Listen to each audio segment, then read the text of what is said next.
جس میں رسول اللہ صلی اللہ علیہ وسلم نے سابقہ میں سے ایک قصہ بیان کیا ہے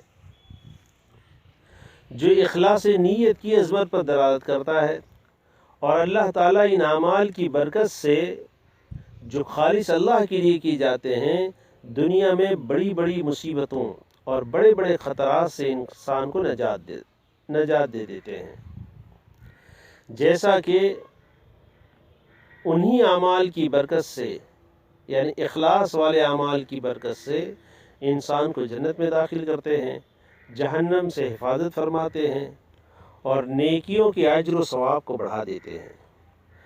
تو نیت کا بندوں کے اعمال میں بڑا اثر اور دخل ہے۔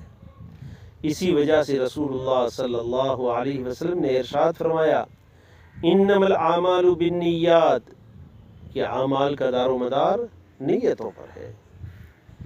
اس حدیث میں فرمایا گیا، پچھلی امت کے 3 آدمی سفر میں نکلے۔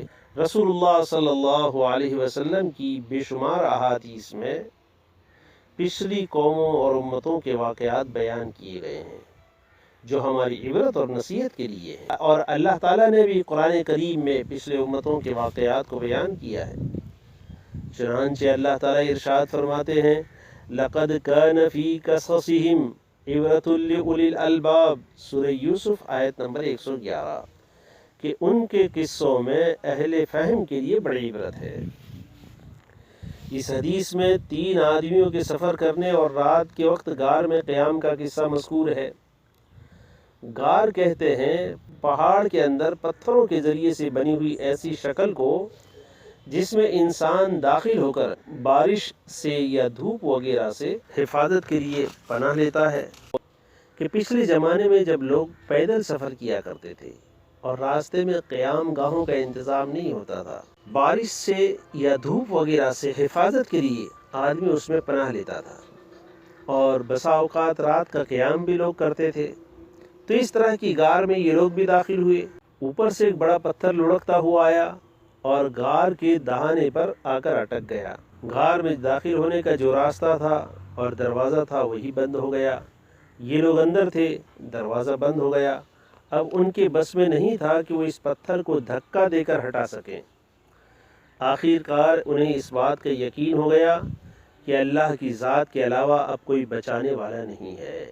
تو انہوں نے اللہ کی طرف متوجہ ہونے کا فیصلہ کیا اور یہ طے کیا کہ ہر شخص اپنے اعمال پر نظر ڈالے اور ایسا عمل اور نیکی جو اس نے صرف لوجہ اللہ کیا ہو، دوسری کوئی غرض اس میں شامل نہ ہو، ایسے عمل اور نیکی کو اللہ کے حضور پیش کر کے اس کے طفیل اللہ سے مدد طلب کریں۔ تو اس میں سے ایک نے اس نیکی کو یاد کیا جو اس نے اپنے والدین کے ساتھ کی تھی۔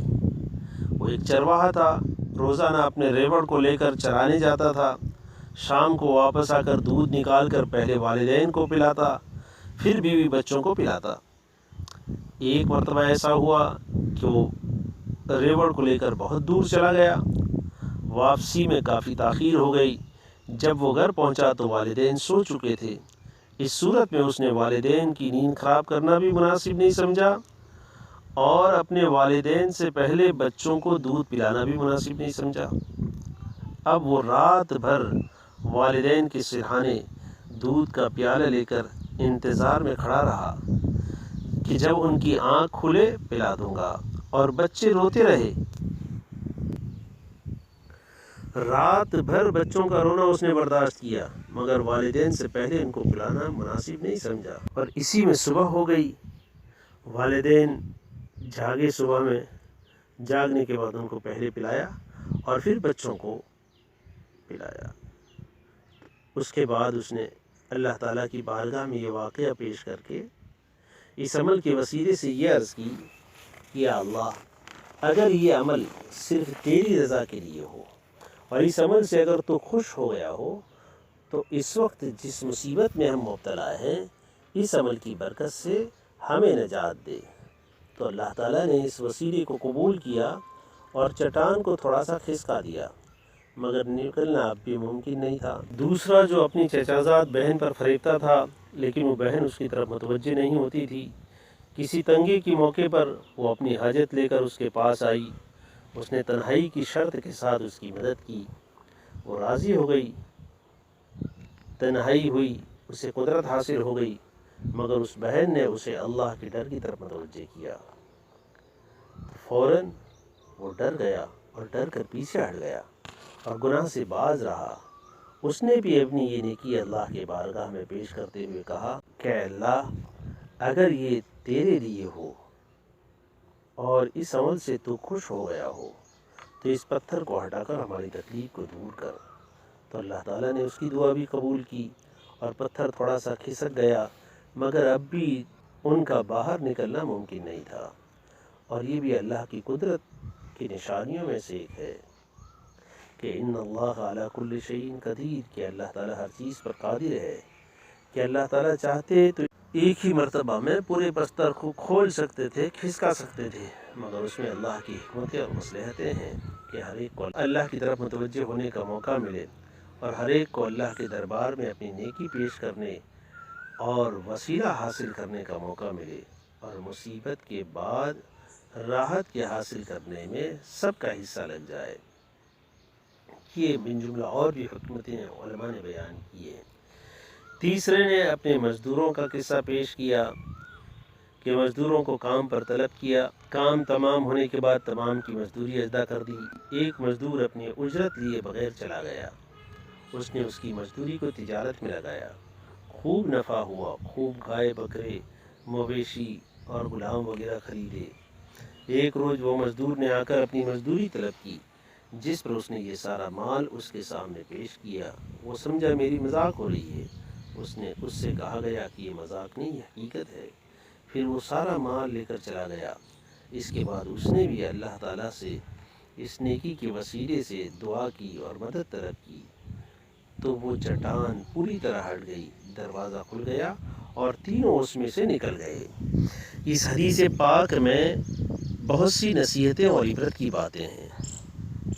پہلے نمبر کی بات، والدین کے ساتھ احسان اور بھلائی کرنا بڑی فضیلت کی چیز ہے اور ان اعمال میں سے ہیں جس کی برکت سے اللہ تعالیٰ بڑی بڑی مشکلات کو آسان کر دیتے ہیں اور تنگیوں اور تاریکیوں کو دور کر دیتے ہیں۔ اسی طرح اس حدیث میں زنا سے بچنے اور عفت اور پاک دامنی کی فضیلت ہے، اور یہ عمل بڑی فضیلتوں کا حامل ہے۔ ایک اور حدیث میں بھی اس کی بڑی فضیلت آئی ہے، چنانچہ وہ حدیث جس میں 7 خوش قسمت انسانوں کا ذکر ہے جو کل قیامت کے دن اللہ کے عرش کے سائے میں جگہ پائیں گے، اس میں ایک ایسا شخص بھی ہوگا جسے کوئی حسین و خوبصورت اور صاحب منصب عورت دعوت دے اور اس وقت وہ یہ کہہ دے کہ میں اللہ سے ڈرتا ہوں۔ یہ بھی بہت بڑی فضیلت کی بات ہے۔ اسی طرح امانت داری اور دوسرے کے کام کو اچھی طرح اور حسن انتظام سے کرنے کی فضیلت اس حدیث میں ہے۔ یہاں یہ بھی ممکن تھا کہ جب وہ مزدور اپنی مزدوری لینے آیا، اس وقت اسے صرف اس کی مزدوری کی رقم دے دی جاتی اور باقی مال وہ اپنے پاس رکھ لیتا، مگر اس نے ایسا نہیں کیا۔ اس کی کمال امانت داری، اپنے بھائی کے ساتھ کامل اخلاص اور خیر خواہی کی وجہ سے اس نے وہ تمام نفع جو اس کی اجرت پر حاصل ہوا تھا ادا کر دیا۔ اسی طرح اس حدیث میں اللہ تعالیٰ کی قدرت کا بیان ہے کہ اللہ تعالیٰ نے صرف اور صرف اپنی قدرت اور اپنے حکم سے اس چٹان کو وہاں سے ہٹا دیا۔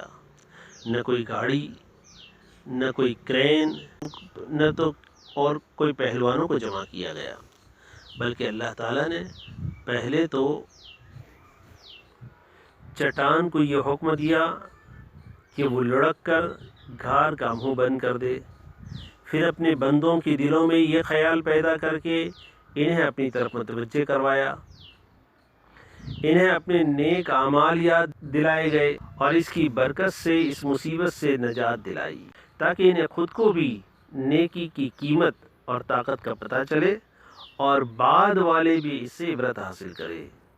ایک بات یہ بھی پتہ چلا کہ ان اللہ سمیع الدعاء، کہ اللہ تعالیٰ دعاؤں کا سننے والا ہے۔ اسی طرح یہ بھی سمجھنا ہے کہ اخلاص بہت بڑی چیز ہے، اس کی وجہ سے عمل طاقتور بن جاتا ہے۔ اللہ تعالیٰ ہمیں اپنے چھوٹے بڑے تمام اعمال میں اخلاص نیت پیدا کرنے کی توفیق عطا فرمائے۔ آمین۔ وآخر دعوانا ان الحمد للہ رب العالمین۔ ان باتوں کو سن کر آگے بھیج دیجئے۔